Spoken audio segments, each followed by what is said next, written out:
திண்டுக்கல் நிலக்கோட்டை அடுத்த சொக்குப்பிள்ளைப்பட்டியைச் சேர்ந்தவர் மாரியப்பன், வயது 44.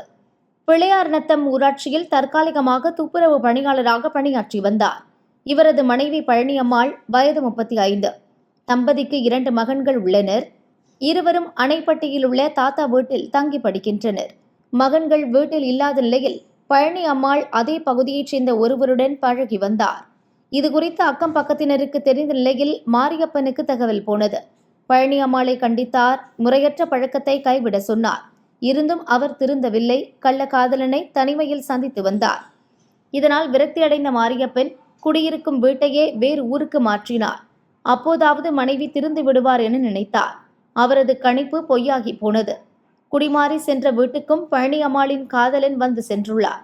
இதனை கண்டு ஆத்திரமடைந்த மாரியப்பன் ஆவேசமாக கத்தினார். இருவரையும் எச்சரித்தார். ஆனால் என்ன நடந்தாலும் தங்கள் பழக்கத்தை கைவிடப் போவதில்லை என்பதில் கள்ளக்காதல் ஜோடி உறுதியாக இருந்தது. மாரியப்பன் நள்ளிரவில் தூங்கும்போது அவரது கழுத்தை நெரித்து கொன்றார் பழனியம்மாள்.